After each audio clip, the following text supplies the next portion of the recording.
Assalamualaikum warahmatullahi wabarakatuh. Alhamdulillah wassalatu wassalamu ala sayyidina Rasulillah wa ala alihi wa sahbihi wa mawalah. Insyaallah pada kesempatan hari ini kita akan membahas daripada sunnah-sunnahnya yang dilakukan ketika berpuasa di bulan Ramadan. Sesungguhnya sunnah yang dilakukan pada bulan Ramadan banyak sekali.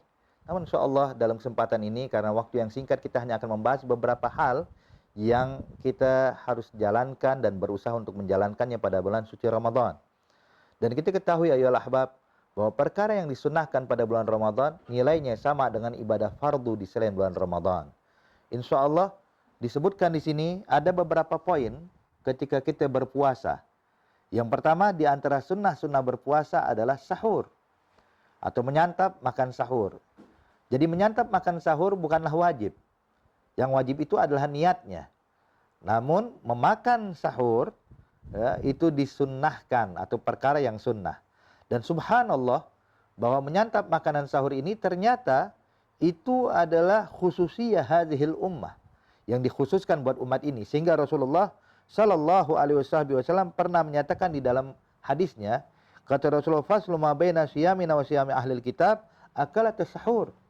Kata Rasulullah, perbedaan puasa kita dengan puasa ahlul kitab, ini orang-orang yang ahlul kitab yaitu agama Yahudi dan Nasrani, mereka juga berpuasa. Namun disunnahkan makan sahur hanya untuk kita umatnya Rasulullah, orang-orang yang beragama Islam dan beriman kepada Allah Subhanahu wa taala. Dan makanan sahur ini adalah makanan yang penuh berkah. Sehingga Nabi Muhammad sallallahu alaihi wasallam menyatakan bahwa makan sahur, makanan yang disantap ketika sahur itu adalah makanan yang penuh berkah atau bahkan dinamakan al-barakah, ta'amul mubarak.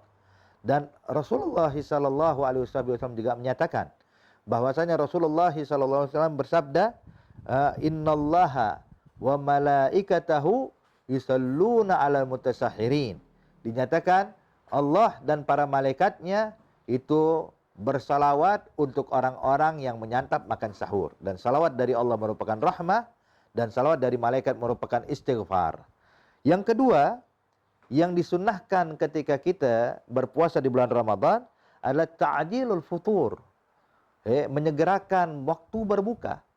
Ketika tenggelam matahari atau diawali dengan waktu maghrib, itu dengan tenggelam sempurna matahari, maka seseorang disunnahkan untuk menyegerakan berbuka puasa. Jangan suka menundanya. Jangan beranggapan, oh kalau saya nanti berbukanya agak telat sedikit setelah Isya, kenapa ya? Biar pahala saya makin nambah. Lah, justru sebaliknya ya ahbab. Disunnahkan ta'jilul futur atau menyegerakan berbuka puasa dan ta'jilus sahur. Dan juga menunda sahur hingga mendekati waktu fajar. Namun bukan menunda sampai mendekati waktu yang sangat pendek dengan waktu fajar. Artinya jangan dia makan sahur dari jam 1 malam atau jam 2 malam. Walaupun dibolehkan. Sebab makan sahur itu adalah makanan yang disantap setelah tengah malam kedua atau paruh malam kedua. Makanan yang disantap dinamakan sahur. Namun tetap disunahkan kita untuk menyantap makan sahur kembali. Itu mungkin sekitar 1 jamkah sebelum subuh atau 1 jam setengah sebelum subuh. Kita dibolehkan atau disunahkan untuk menyantap makan sahur. Nabi Muhammad sallallahu alaihi wasallam bersabda dalam hadisnya, kata Rasulullah, la yazalun nas bi khair ma'ajjalul futur. Sesungguhnya seseorang itu masih dianggap dalam keadaan kebaikan, kata Rasulullah, sekiranya mereka suka menyegerakan waktu berbuka dan menunda waktu sahur, kata Rasulullah sallallahu alaihi wasallam. Kemudian juga yang disunnahkan ketika kita berpuasa di bulan Ramadan, yaitu melaksanakan salat tarawih. Yang mana salat tarawih, hadirin, adalah ibadah sunnah yang khusus hanya ada pada bulan Ramadan. Maka oleh karena itu, melaksanakan salat tarawih jangan sampai kita tinggalkan. Yang mana salat tarawih adalah salat sunnah yang dilakukan setelah salat Isya di bulan Ramadan. Dan di jumlah rakaatnya ayolah ahbab sebanyak 20 rakaat.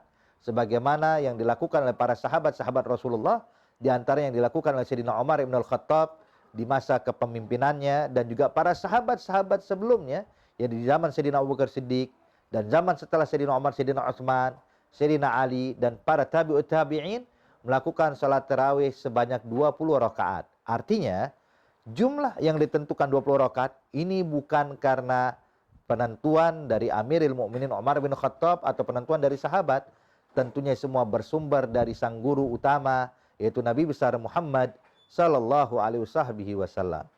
Namun di masa Sayyidina Umar bin Khattab radhiyallahu ta'ala anhu ardah, beliau mengumpulkan orang-orang untuk melakukan salat sunnah tarawih berjamaah dengan satu imam. Yang mana dahulu di masa Rasulullah sallallahu alaihi wasallam, Nabi hanya melakukan salat tarawih hanya beberapa malam. Sehingga para sahabat, mereka hanya melakukan salat tarawih sendiri-sendiri atau bersama keluarganya. Namun di masa Sayyidina Umar bin Khattab radhiyallahu ta'ala anhu ardah, maka dia perintahkan orang-orang untuk melakukan salat tarawih di masjid dari malam pertama Ramadan hingga malam akhir Ramadan, setiap malamnya sebanyak 20 rakaat, hingga Sayyidina Ali bin Abi Thalib pun memuji dan para sahabat memuji Sayyidina Umar, mengatakan, "Gal wallahi nawwarallahu gabraka ya Umar kama nawwarta masajidana." Semoga Allah memberikan cahaya untuk kuburan wahai Umar, sebagaimana engkau memberikan cahaya buat masjid-masjid kami. Bahkan Sayyidina Umar berkata, "Gal wallahi ni'mal bid'ah lahya." Sesungguhnya sebaik-baik bid'ah, ya ini nih kata Sayyidina Umar bin Al-Khattab, menunjukkan bahwa bid'ah tidak selamanya haram, tapi ada juga bid'ah yang dianjurkan dan disunnahkan, bahkan dibolehkan. Kemudian disunnahkan juga ketika kita berbuka puasa, hendaknya menyantap kurma. Atau kalau tidak ada kurma, maka makanan yang manis pengganti kurma. Kalau tidak ada, maka paling tidak meminum air putih untuk membatalkan ibadah puasa kita, itu pun juga disunnahkan. Kemudian juga yang terakhir, yang sangat disunnahkan adalah memperbanyak membaca ayat suci Al-Quranul Karim. Sebab kita ketahui Al-Quran diturunkan oleh Allah Subhanahu wa Ta'ala bertepatan dengan bulan Ramadan. Sebagaimana Allah berfirman di dalam Al-Quran, "Syahrul Ramadan alladzi unzila fihi al-Quran hudal linnas wa bayyinatin minal huda wal furqan." Dan disebutkan di dalam ayat yang lainnya, Allah berfirman, Bismillahirrahmanirrahim, "Inna anzalnahu fi lailatul qadar." Allah turunkan Al-Quran pada Lailatul Qadar, dan Lailatul Qadar itu terjadi pada bulan Ramadan. Jadi sungguh sangat dianjurkan sekali bagi kita yang berpuasa di bulan Ramadan untuk memperbanyak membaca Al-Quran dan memahami makna daripada Al-Quran. Dan juga yang berikutnya, sunnah yang dianjurkan pada bulan Ramadan adalah bersedekah, membantu fuqara masakin, memberikan ta'jil. Insya Allah puasa Ramadan tahun ini menjadi puasa Ramadan terbaik untuk kita semuanya, dan kita bisa menjalankan apapun yang disunahkan oleh Nabi Muhammad dalam menjalankan puasa Ramadan. Amin ya rabbal alamin. Wassalamualaikum warahmatullahi wabarakatuh.